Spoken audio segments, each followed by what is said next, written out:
साईं साईं सभी भक्तों को, मैं लखनऊ से अंजू। मैं शिरडी आती रहती हूँ। मैं बाबा से जुड़ी हूँ 2009 से, और इस बार पहली बार मुझे मौका मिला है कि मैं रंग पंचमी के दिन अपने बाबा के साथ, रंगों के साथ, अपने बाबा के साथ रंग पंचमी मनाऊँ। और ये मेरे लिए बहुत खुशी की बात है, क्योंकि बाबा ने मुझे मेरे रंग वापस किए। तो ये जो मेरा आज का था बाबा के साथ रंग पंचमी, मेरे लिए बहुत महत्वपूर्ण रहा। मैंने इतनी होली, इतने रंग कभी एक साथ नहीं देखे जितने आज बाबा के साथ मैंने देखे हैं। तो मेरा एक अनुभव मैं आपको शेयर करूँगी। 2009 का ये है किस्सा, जब मैं बाबा से धीरे धीरे बाबा को महसूस करने लगी थी अपने लिए। मेरा नया घर बन रहा था और मैं माता रानी को बहुत डिवोटी थी, माता रानी की। तो मेरा नया घर बन रहा था, तो हम लोग शिफ्ट हो गए थे नीचे के पोर्शन पे, और ऊपर का बन रहा था। तो अचानक ही मेरा पैर में फ्रैक्चर हो गया, मैं ऊपर चढ़ नहीं पाई। 3 महीने गुजर गए इस बात को। 3 महीने बाद जब मैं ऊपर चढ़ी तो मैंने देखा कि मेरे घर में जो मंदिर बन रहा है, उस मंदिर में मेरे हस्बैंड ने एक बाबा की टाइल्स लगा दी, जो मुझे बिल्कुल अच्छी नहीं लगी। मैंने बहुत गुस्सा किया, क्यों लगाया, मेरे माता रानी का मंदिर था। तो मेरे हस्बैंड ने कहा कोई बात नहीं है, तुमको नहीं पूछना है मत पूछो, तुम इसमें पेपर चिपका दो। मैंने कहा ठीक है, मैं नहीं करूँगी। उसके बाद कुछ दिन इस बात को गुजर जाते हैं, मैं धीरे धीरे चलना शुरू कर देती हूँ, ऊपर शिफ्ट हो जाते हैं हम लोग, मैं पूजा करना शुरू कर देती हूँ। फिर एक दिन मैं पूजा कर रही थी और विष्णु सहस्त्र नाम का पाठ कर रही थी। अचानक मैं अचेतन अवस्था में पहुंच गई, मुझे फील ही नहीं हुआ कि मैं कहाँ हूँ। तो मैंने क्या देखा, उस टाइल्स जो है बहुत सॉफ्ट हो गई है जैसे पानी की तरह, और उसमें से एक नन्हा सा बच्चा, बहुत छोटा सा बच्चा निकल के आया और मेरी गोद में बैठ गया और मुझे माँ माँ कहने लगा। तो मैंने पूछा बेटा तुम किसके बच्चे हो? तो कह रहा मैं आपका हूँ। इतना कहा उसने और वो उठ के फिर से टाइल्स में चला गया। तो मैं परेशान होके एकदम से, मैं जब चेतना की अवस्था में आई तो मैंने टाइल्स को धीरे से छू के देखा, तो टाइल्स वैसी ही थी, बिल्कुल सख्त।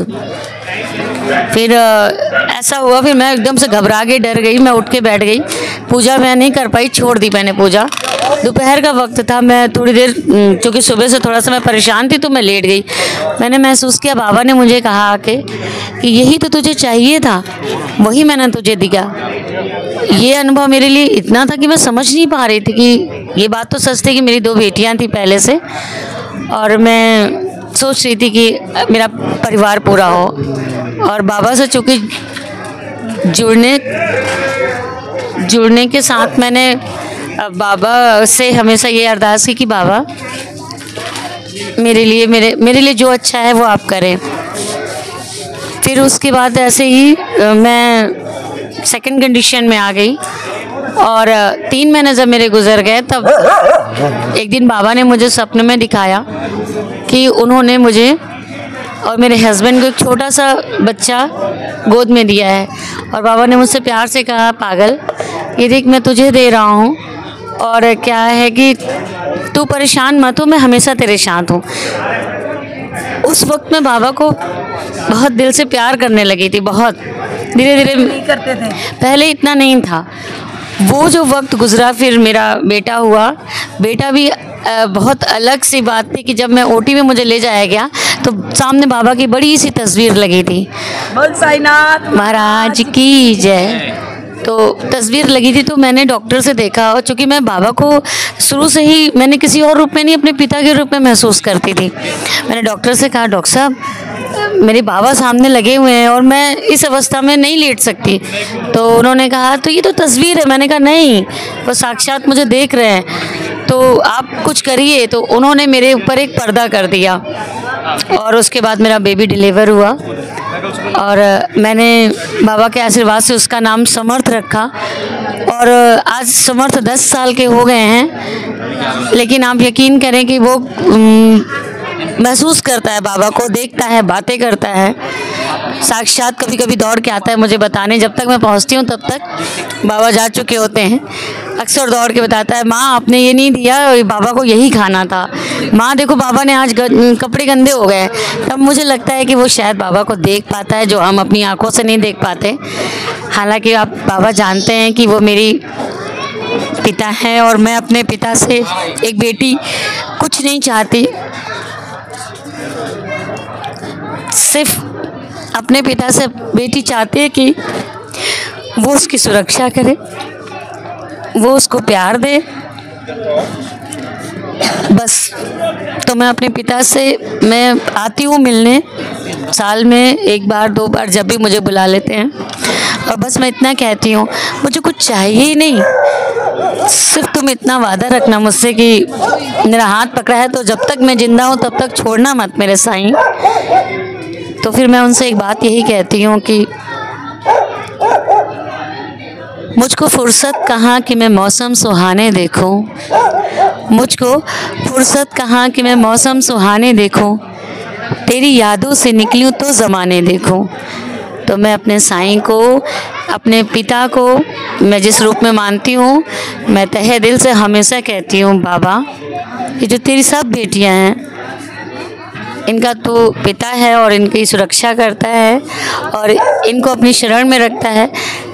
सबको सबसे पहले देना, बाद में मैं खड़ी हूँ पीछे मेरे साईं, मुझ पे बस अपनी एक नज़र रखना। मैं एक बाबा के लिए अक्सर एक भजन गाती हूँ, कभी दिल करता है तो बाबा के लिए मैं भजन गाती हूँ। पहले मैं बिल्कुल नहीं गा पाती थी, अब तो मैं काफ़ी गाने लगी हूँ बाबा से। हाँ, बाबा से रूबरू होने के बाद तो हमेशा कहती हूँ मैं अपने साईं से, साईं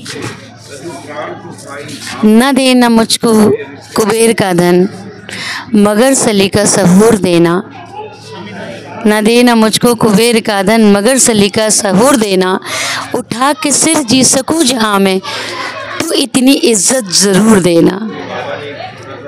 बस इसके साथ मैं आप सभी से कहूँगी कि बाबा सिर्फ चित्रों में नहीं है, मूर्तियों में नहीं है, बाबा हमारे दिलों में है।